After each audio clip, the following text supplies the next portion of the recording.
President Trump ran on the promise of putting America first, but American beef ranchers are saying his latest move does the opposite. On Wednesday, the White House announced plans to quadruple beef imports from Argentina at a lower tariff rate over the objections of American cattle ranchers. That decision comes alongside a $20 billion currency swap meant to prop up Argentina's struggling currency. Administration officials say the goal is to ease rising beef costs, but critics call it a political favor tied to Trump ally Argentinian President Javier Milei, whose party faces midterm elections tomorrow.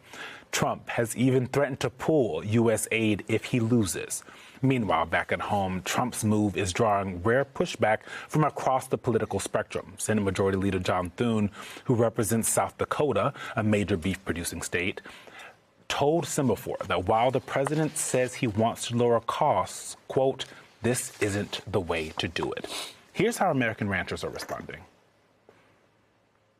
I think probably what you've heard a lot today is we should just allow our markets to dictate the price of beef. I think most people out here have the view that the government should just be pretty limited and not kind of meddle in the free markets and let us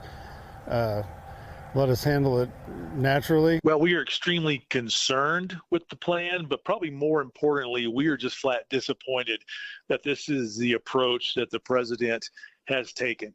We understand what he is trying to do, but what he does not realize is that in trying to bring the price of beef down for the consumer, it means he's going to bring down the price being paid for cattle for U.S. producers. So in effect, this is a direct attack on U.S. cattle producers. And joining us now is the vice president of the South Dakota Cattlemen's Association and owner of Bieber Red Angus Ranch, Craig Bieber. Quick disclosure, my father-in-law is on the board of the South Dakota Cattlemen's Association. Craig, thank you for joining us this morning. One thing I have learned about beef ranchers, especially in South Dakota, but across the country, is that they just want to be able to do their work, right? They're not looking for handouts from the federal government, but they're looking for the federal government to not make it harder. And it seems like what the president is doing here is going to make work harder for cattlemen across the country. Your reaction? Well, thank you for having me on, Eugene. I absolutely agree with what you said. I mean, the reality is that we want the government to stay out of our business. Our market signals work. We've actually headed into this by having lower supplies, and beef is not that high comparatively to everything else that we buy, that consumers buy. And so the reality is we just want to be left alone. We don't want handouts. We're very independent, and what Trump's suggesting will actually hurt our markets more than it's going to help. And it takes a long time to affect the beef market because of the cycle of what it takes to raise calves. Mr. Bieber, let me get your reaction to something that the president put out on Truth Social on Wednesday. He says, the cattle ranchers, who I love, don't understand that the only reason they are doing so well for the first time in decades is because I put tariffs on cattle coming into the United States, including a 50% tariff on Brazil. If it weren't for me, they would be doing just as they've done for the past 20 years. Terrible. It would be nice if they would understand that, but they also have to get their prices down because the consumer is a very big factor in my thinking also. I think the president is delusional in the fact that, I mean, he had anything to do with these markets. We were headed into these markets because, we'd had a number of tough years with drought. We had eroded the cow herd, and we were going to have a shortage of cattle. Almost everybody in the industry that was self-aware, knew this was coming. And I don't really feel that the president the tariffs didn't have anything to do with where we were at from a market standpoint.